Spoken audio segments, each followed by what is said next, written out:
gyvendite už mus visus, kad gyvensite ne kaip pridera, be jokio tėvų palaiminimo.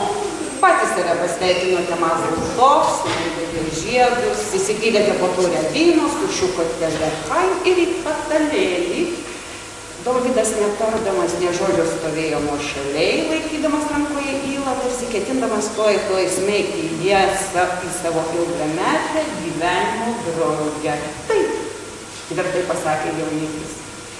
Seniai praėjo tie laikai, kai tokius klausimus sprendė tėvai, imdavo savo vaikus už ragų ir suporuodavo kaip gyvulius. Geriai buvo laikai. Netikėtai pračiulbo senelė Rocha. Tiesa, Dovydai, gerų laikų, kiek žinau, Rocha nebūna. Išsisuko nuo atsakymo jos atsargus vyras ir pasikasė ylą apžėlusi skruostą. Bet ir netikusiais laikais ir pasitaiko padarių žmonių. Helga gera, pasičiupojo mintį Jonavos karalius Saliamonas. Niekada nepasižymėjęs ypatinga drąsa. Ji gera, pakartojo jis, patikėkit. Sūnaus pareigos ir tvirtinimai neįtikino. Mano nesukalbamos senelės Rochos, jų gaidys, kiemo vištoms, visada kaip lakštingalos suokia. Jai reikėjo kitokių, svaresnių įrodymų. Beje, vaikeli, ar tu moki ką daugiau daryti? Ar tik užkariauti vaikinų širdis, griežtai, kaip policininkas tardė, nekreipdama dėmesio? Į keistai mirksintį ir kvailai besivaipantį Dovydą. Atseit gana Rochą kankinti žmogų. Jam taip ir magėjo priminti, kad ir iki kol priejo prie chupos, mokėjo tik virti bulves su luklynomis ir melstis Dievui. Aš moku mylėti, atsakė mama, priblokšdama ne tik nenusileidžiančią Rochą, bet ir savo jaunikį. Kai myli, visko išmoksta. Mylėti, orėti, skalbti, lyginti, grindis, plauti, tvarkytis ar mokyti. Senelė Rocha kone paspringo viską vardydama ir beveik užkimo. Viską, ką aš darau su meile. Su naiviu orumu tarė Helga ir ėmė akis į suakmenėjusius senuosius ir išdrožė. Aš ir jūs abu mylėsiu. Nustėręs Dovydas vos nepradūrė ylą savo įdubusios skruosto, o senelė garsiai ir kažkaip įtartinai ėmė šnirpščioti, bet kažkodėl trynė neatiso savo mėsingą nosį. Pagyvensim, pamatysim, pratarė ji, jei gyvi būsim. Nepraėjo nė pusės metų ir mano mama iš tiesų antrą kartą ėmė lauktis ir vėl taip pat su Cezario pjūviu toje pačioje žydų ligoninėje. Šį kartą, ačiū Dievui, visiškai sėkmingai. Pagimdė gyvą berniuką ir pati liko gyva. Tas berniukas buvau aš. Aš liežuvė senelė Rocha pavadino mane uždraustu vaisiumi. Bet ilžės vokietis rabinas Eliezeras 1929 metų birželio viduryje įrašė į likimo knygą ne mano pavardę, o du įprastus vardus – Hiršas Jankelis, Grigorijus Jakovas. Antrasis matyt buvo uždrausti pirmajam ir atbaidyti nuo jo visokias ligas bei nelaimės. Tik ne visas bėdas ir ne visas nelaimės pavyko atbaidyti. Deja, mano miršta atmintis visai neišlaikė prisiminimo apie tai, kokius žaislus piktas likimas lėmė, man vietoj vyresniojo brolio. Geriausiai prisimenu nuostabiausią žaislą, kurį laiko išpuoselėti Rafaelio pirštukų. Įmantrę Rylą, Arono Kremnicerio parvežtą savo įpėdiniui iš Paryžiaus ir Berlyno. Visas Rylos paviršius buvo padengtas blizgančių lapų, išpieštas linksmais žvėreliais, lapėmis, kiškučiais, meškučiais, egzotiškomis kengūromis ir pomis, o šonai įzika rankenėje. Stūkstelsi būdavo ją 2 kartus ir staiga iš vidaus nuslėtis graudi į lopšinę panaši melodija. Keista, tačiau ta neįprasta Ryla iki šiol stovi mano akyse, o jos melodija tebeskamba mano ausyse. Jos vardu šlamantis, tartum lapai garsiai vis dar sklando. Mano gausiai pražilusioje galvoje ir veda paskui save į žvejų gatvę žydų Jono. Aš sėdžiu prie kompiuterio ir tarsi nekalu raidė po raidės, o kaip toje neįtikėtinai tolimoje vaikystėje suku tos neįprastos rylos rankenėlę. Lėtai, stambiu planu, tarsi negiliajame kine prieš akis vienas po kito. Praplaukia mano neužmirštami kraštiečiai. Klausau šios neįmantrios melodijos ir vėl atgyja, įsirikiuoja vieną draugišką eilę išmintingi Elgetos. Tarškūs vėjai, turtingi mecenatai, namudiniai, kaip mano dėdė Šmulikas pasaulio lygintojai, svajojantis apie neįgyvendinamą laisvę, apie nepasiekiamą lygybę, mitinę brolybę. Paskui juos prie šio margo būrio prisideda vokietis Radijos Eliezeras, atsiskyrėlis verstų dirbėjas Hatskis, nepiktas tvarkos sergėtojas, mačų mėgėjas policininkas Vincas Giedraitis.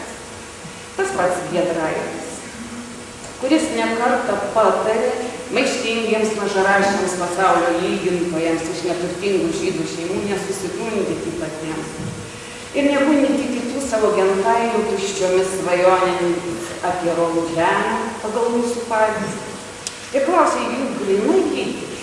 Piliečiai žydai, kam jums įkloti savo laiką, jėgas, svetimų minčių remontui, svetimo gyvenimo taisymui, ar trumpiems pasivaikščiojimams su antrankiais po kalėjimo kiemą. Ar negeriau taisyti prakiurusius batus, siūti paltus, kostiumus, lapsardabus, ermėgas, skusti, lavuoti, mūryti krosnis, dengti čerpėmis stogus. Tačiau tai nei kiek nepaveikė tolimesnės, liūdnos tuo lengvabūdiškai patikėjusių lemties. Kur tu, svetimšalė vyla, dar norėsi mane paskui savo paprastą, graudžią melodiją, į pradingusią mokyklą, į vietinę sinagogą paverstą eilinę kepyklą, ar ant liko kalnelio prie vyresniojo brolio bevardžio kapo, kurio neliko nė pėdsako. Neliko nė pėdsako ir senų dar imperatoriaus Napoleono laikais įkurtų kapinių, kuriuose rado ramybę mano protėviai. Šioje amžinoje mirusiųjų priebėgoje beliko nusenusios pušys, persikreipę reksinių varnų lizdai ir prisiminimai. Ar ne jie yra pačios ilgaamžiškiausios ir gyviausios kapinės žemė? Tos niekieno nesaugomos, nesunaikinamos ir nesunykstančios kapinės. Jų niekam jau nepavyks nei išmėginti, nei išdraskyti po akmenį, kad pasistatydintų būstą, kurios sienos mūrytos ne iš paprastų, o iš antakių luitų išrašytų senovinius rašmenimis. Per jas niekas neišdrįs eiti kaustytais kareiviškais batais, nes ten žemė liepsnoja po perėjimų kojomis. Tėvai jie palaiminta visų radusių ramybę šiame, net iškart jaukiame, gausiai ašaromis aplaistytame žydų šventovėje. Amžiams išėjusi mano gentainių bekūniai balsai iki šiol veržiasi iš Poneviliaus kapinių velėnos į apkurtusio viešpaties Dievo ausis, kad jo padedami prisibelsti į sudiržusias gyvūnų širdis, šaukdavėsi bejėgio gėrio ir sulig kiekviena diena vis mažėjančio teisingumo. Gerbėmieji, aš esu paprasta skaitytoja, bet iš tiesų, kaip sakė kalbėję, esu ne tik tai Kanovičiaus žodžio nelaisvėje, bet aplamai knygų nelaisvėje. Nes nuo pat vaikystės labai daug skaitau, galima sakyti, gal ir negerai, kad žodis netinka, ryjo tas knygas. Ir Kanovičiaus, manyčiau, kad beveik visas turbūt perskaičiau visus romanus, atsinešiau šiandien kaip įrodymą, Liestelio romansą tikrai skaičiau. Ir kokį įspūdį palieka tam, būtent paprastam žmogui, paprastam skaitytojui tos knygos. Be galo šiltos, be galo tie personažai tokie gyvybingi, jie tokie gražūs ir tokie patrauklus, kad tiesiog pamiršti tuos savo kasdienius darbus, kad reikia juos atlikti, bet labai norisi tą knygą toliau skaityti. Tai manyčiau, kad trumpai tariant, tai šita knyga yra paminklas galbūt ir giesmė tam Jonavos žydams, o gal ne tik tai žydams, gal lietuviams, gal ir kitų tautų žmonėms. Todėl labai ačiū tėveliui jūsų už tą knygą, labai ačiū už jos aukštą įvertinimą ir ačiū visiems, kad man čia leido pasakyti žodį. Ačiū labai.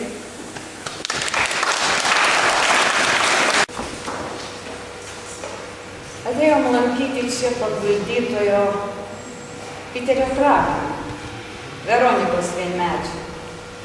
Veronika mane pakvietė. Petrą Trakimą Kažėktas, Beklaikis. Užsilikusius draugus senesnieji besusitinka tik išlydėdami į anapus. Arba dar piknikai prie alaus. Pro darus langus, pro belų šakas ir lapyje atjūla jautrus salas. Jau drėgnoj žoliai prie akmeninės sienos. Sausai ploja, sveikai. Visiems po žvaigždėtų dangum užtenka vietos. Pasakysiu, gal jau buvo atsileidę Trakimo kokie ten širbeliai po jo žilais plaukais. Ir tvirtina, ir abejoja Veronika. Praėjusią vasarą po šitą pačią obelį sėdi su Trakimo, atėjo atsisveikinti su Tomu Daviliu kirpėju. Kalbėjomės tiesa apie viso misiūną, kaip jis rudenį fermerių laukose prisišaudo lūčikų žiemos mėsiškam stalui, o po to nutilo. Tokia tyla. Toj tyloj netikėtai sujušo obelis, sušlamėjo lūčiai viršūnė. Lyg naujo vėjo viso laukdami. Nei iš jo, nei iš to Petras Trakimas savo vyriškai gražių balsų tarė. Tu, obalali, kogi tu atsidusai. Bet į mane tokia grūda per visą kūną šiurpulį. Atsiminiau obelį tenai, kur mergička įdama mieskantus bačelius persimaudavo ir va, ašarą, man nusirito. Nekenčiu ašaro rytasi. Gal tokia senistos valia. Tyla. Lyg bijodama tylos atsargiai kalba Veronika, po tos tylos tik jam atsitikdavo, Trakimas metėsi pasakoti apie Rušieno vėjinį malūną. Ten jis parankinių trainimus, strodys toks, valakinis jau praplikęs rėžės sparnų, apie Rušienaitę Emiliją. Pažinojau ir aš Emiliją. Žmogaus akis žiūrėko į žykis ir atsidus, kaip tai nebus per viršų. Gražiai buvo. Taigi tą vakarą besėdint ant šio paties suolo Trakimas ėmė pasakotis, kaip jis ten vėjo malūne, kur tik rasdavęs dulkių sluoksnelį ir ant lango, ant susigulėjusio maišo rašė Emilija, Emiliuta, Emilyta, kaip sako Trakimas, negalėjau rankos valdyti. Rašiau ir dar kartą rašiau juos pasvardį. Taigi jos tėvas delno trina tuos parašytą dukters vardą. Trina delno, kad jis šalma ir Emilija prašom rašyti. Nors į man kur sutikusiems ir nusišypsos. Ir dar kaip nusišypsos. O josios tėvas išprašė mane, o ją pačią atlerkiančią išdavą iš žmonos skruodžių. Kas man daryti? Ir pakilau Amerikon. Ir va Veronika, jau 58 Amerikoje progumą kramtant išnyra žandikauliai, o dantistai šundantis taiso. Tai va Veronika, kodėl aš myliu šunis? Tikrai yra tik viena meilė. Šuniška. Kai aš susimastau apie čionykštį žmogų, tai man reikia labai pagarbiai manyti apie gyvybę. Tai pasakęs Krakinas, sakytų, mane smergdamas atsistojo nuo suolo ir gražių vyriškų balsų užtraukė. Užaugino monitalą, išnešiojo ant baltų runkelį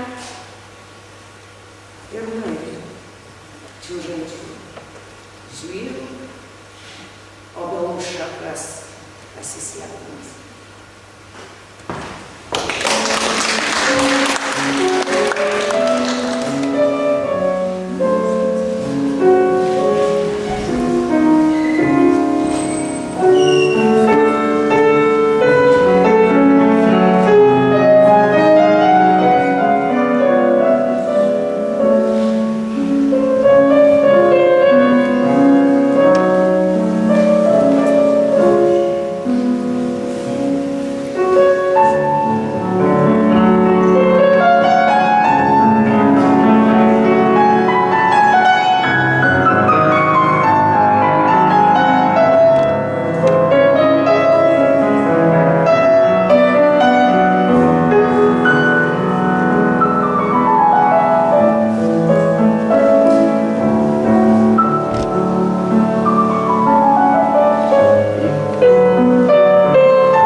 Išeidami iš kapinių, visa mūsų šeima pagal seną paprotį būreliu patraukė prie skardinio klaustuvo su rūdijusiomis vinimis prikalto prie įkasto į žemės stulpelio, šalto vandens srove nusiplaukė vandenį.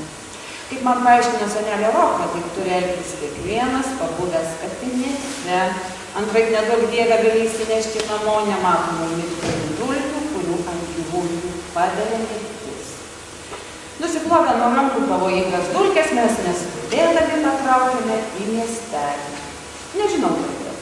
Matyti iš smalsumo aš prie kapinių vartų staiga grįžtelėjau ir pamačiau, kaip aukštas pakumpęs gydytojas Bliumenfeldas nusiema nuo galvos aksominę šlykę, kiša ją iš varto kišenę ir sveikinasi su mano mama. Niekada nereikia po laidotuvių vežiotis į kapines, sugavus mano žvilgsnį sumurmėjo senelė. Tai viršelė drabužiai blogas ženklas. Atsigręži ir dar netyčia, ne apie mus tėvus pasakyta, priviliosi be nosio. Aš į mamą žiūrėjau, teisinimus. Bet senelė Roka kiekvieną pasiteisinimą laikė gudravimu ir klasta. O ko tau į mamą žiūrėti? Gal seniai su ją mateisi? Aš savo mamą visada matau nesidailydama, gyvą ir mirusią. Jis stovės man prieš akis, kol jas man užmerks. Aišku, sumelavau aš. Aišku, neaišku, mokykloje piktoji klaustinėja. Na ir kas? Jeigu klausi, vadinasi, tau gerą lygį. Aš jau beveik visą gyvenimą nugyvenau, o mažai ką supratau. O tu iškart krataisi. Aišku. O tavo akys tuščios. Garbės žodis, aišku. Pamėginau apginti savo garbę. Senelė Roka stabtelėjo, atsikvėpė ir staiga tarsi tarp kitko paklausė. Giršelė, ar tu kartais nežinai, ko tavo mamai taip skubiai, bet kokioje netinkamoje vietoje prireikė į taktą? Senelė Roka turėjo apie visus ir viską miestelyje žinoti, apie išleibas, skyrybas, gimimus, mirtis, apie gentainių išvykimą į užsienį ir giminių iš Amerikos apsilankymą, liepų ar grįžtų medaus, ruginių miltų, kiaušinių kainas turguje ir vištienos krautuvėse, bet labiausiai ją domino svetimos ligos. Mintimis jas lygino ir gretino su savosiomis. Rinkti įvairias naujienas buvo jos nuolatinė aistra. Ji galėjo būti puikiai policijos tyrėja. Į visus jos klausimus reikia atsakyti aiškiai, be nutylėjimų ir įsisukinėjimo. Ta, kuris neatsakydavo, jį laikė visiško dalyko, o gal net ir sukčių. Nenori priėjimų. O senelė išėjo. Žinai, ką jį pasakė? Ką? Senelė išėjo pasakė, kad daugiau nenori gyventi, jai visur skauda. Ir čia, ir čia. Ir aš ėmiau baksnuoti savo į galvą. Nėra ko stebėtis, parodyk žydą, kuriam nieko neskauda. Apie visą pasaulį nuo vieno krašto iki kito nerasi nei vieno sveiko. Kam skauda skrandį, kam kaip man inkstus ir būžnių, o kam kone nuo gimimo viskas skauda. Man, pavyzdžiui, nieko neskauda. O kas ir šia? Tol dar viskas prieš akis. Daug dievė, kad iš tiesų nieko neskaudėtų, sumurmėjo senelė Roka ir atidarė savo namo Žvėrių gatvėje duris.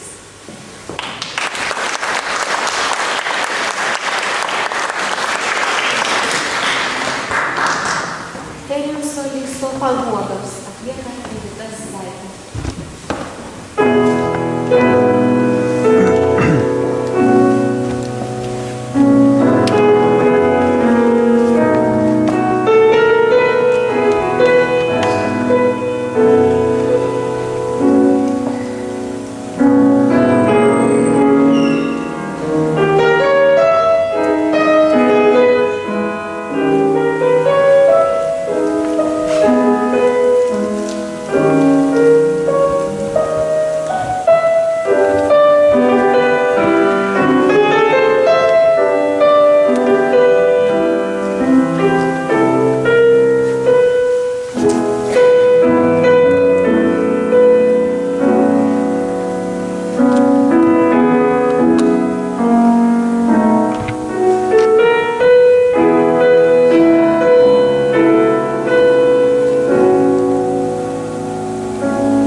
Thank you.